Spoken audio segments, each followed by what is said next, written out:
Hi, I'm Liesl from AMALYZE, and today we'll be talking about our Category Insights tool. Usually you take a look at a single ASIN or maybe at all the variations. While in most cases this gives you quite good insight as to how those ASINs are performing, it may not always be enough. Imagine you're planning to expand your portfolio to a new category, or you just want to know how your products are doing compared to all the relevant competitors. This is where our Category Insights tool will help you. We summarize the most important metrics of the top 100 ASINs within a specific category, which helps you identify which products are over or underrepresented.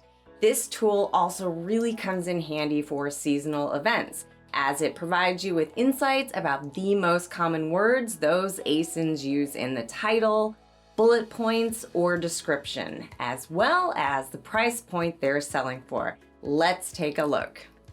First, choose the marketplace. Now you can enter a specific word to find a category or subcategory. Let's use the category kitchen.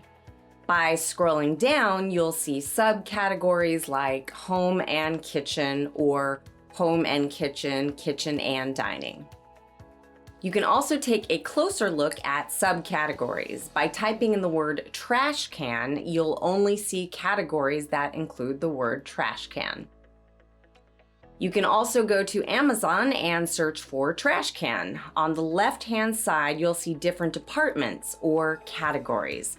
Just make sure that you're using the correct naming.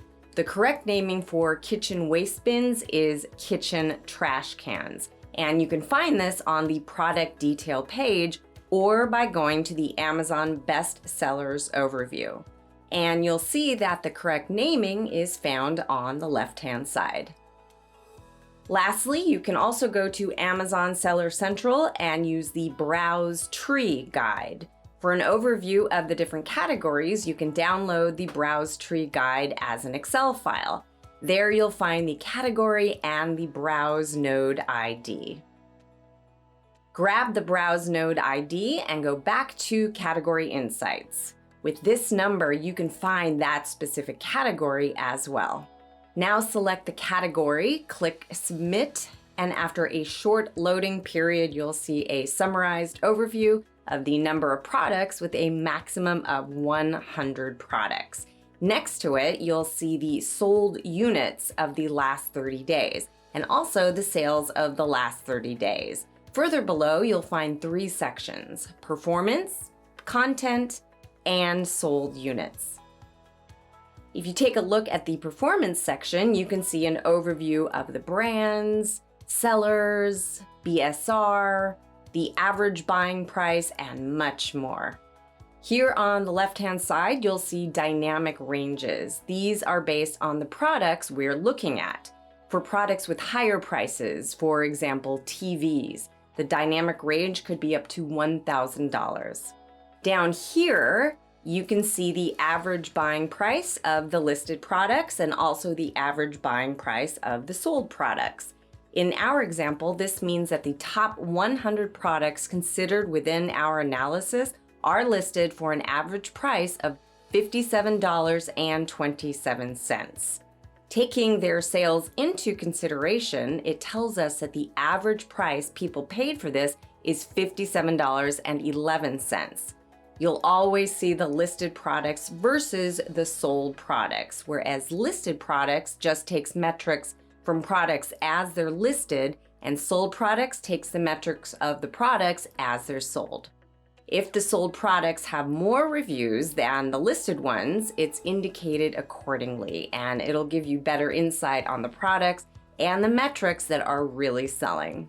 You can open each range separately to take a closer look at the ASINs, or open it with one of our other tools to get more information about the products. Now let's look at the content section. This gives you an overview about the length of title, number of bullet points, or number of images. It also gives you specific details about title keywords, bullet point keywords, and description keywords. As you can see, 34% of the considered products have the word kitchen in the title, but 37% of the products which generate sales have kitchen in the title. This helps you discover what products that drive the sales have in common. Here you can open the dynamic range, and you can also click on the More Actions button and add the keywords to a list or set up a monitoring project with them. The final section, Sold Units, gives you an overview of the selected date settings and how many sold units were sold per day. You can adjust your dates by clicking on the calendar. If you'd like to take a closer look at the entire year, you can select this year. It'll reload the data and then display the top 100 sold units for the entire year. And that's it for our Category Insights tutorial. As you can see, this tool gives you a very comprehensive overview about what common metrics the considered products have and what the metrics of the revenue-generating products are. For example, is it really important to have a certain word in the title, or are there any words whose usage is crucial for people to actually buy the product? Is it important for this category to provide a video, or does it not significantly influence the buyer's decision? And it also helps you understand and analyze seasonal changes. So take a look at it and get ready for the next seasonal event. I hope you enjoyed this tutorial about our category insights, and as always, happy analyzing.